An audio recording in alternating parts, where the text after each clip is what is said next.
नमस्कार, प्रणाम, हर हर महादेव। हम हैं प्रियंका देवी कुशवाहा और हमारे यूट्यूब चैनल प्रियंका भक्ति गीत टाटा में आप सभी का स्वागत बड़ुए। रउआ सभी के बीच में बहुत प्यारा सा बहुत छोटा सा देवी पचरा गीत हम लेके आ गए बनी।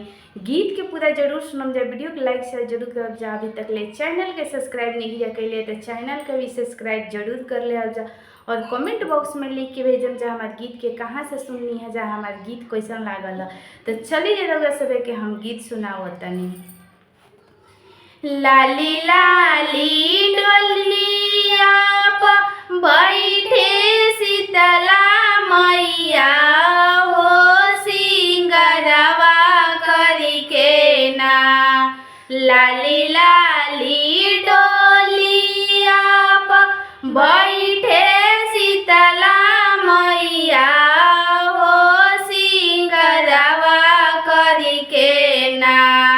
मैया मोरी चलली नैहरवा हो, सिंगरवा करी के ना।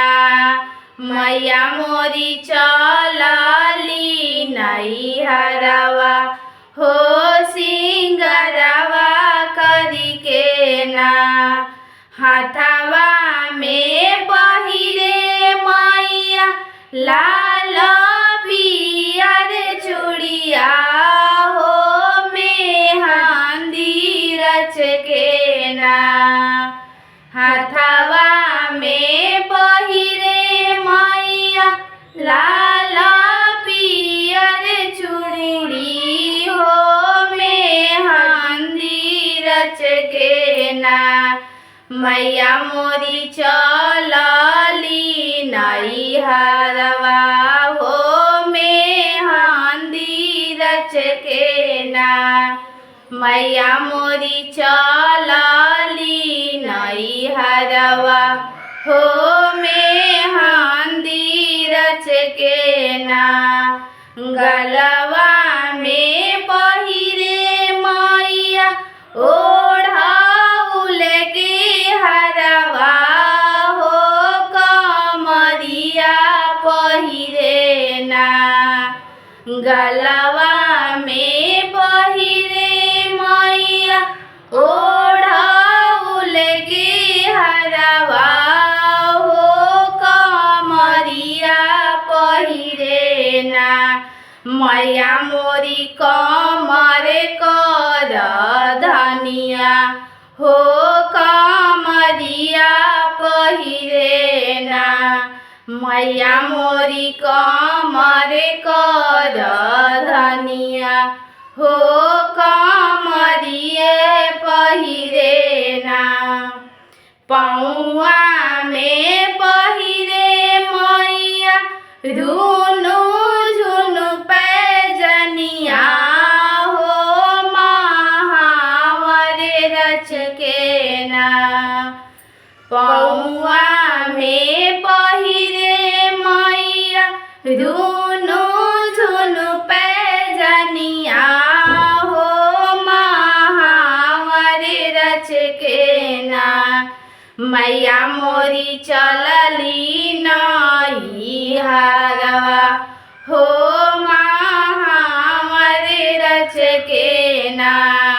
मैया मोरी चलली नैहरवा हो, महावर रच के ना। मंगिया लगवली मैया पियर रे से नुरवा हो, चुनरिया ओढ़ी के ना। मंगिया लगवली मैया पियर रे से नुरवा हो, चुनरिया ओढ़ी के ना। मैया मोरी चलली नैहरवा हो, चुनरिया ओढ़ी के ना।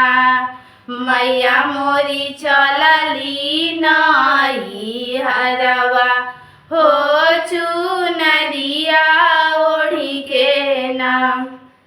लाली लाली डोलिया प बैठे शीतला मैया हो सिंगारवा करके ना। लाली लाली डोलिया पर बैठे शीतला मैया हो सिंगारवा करके ना।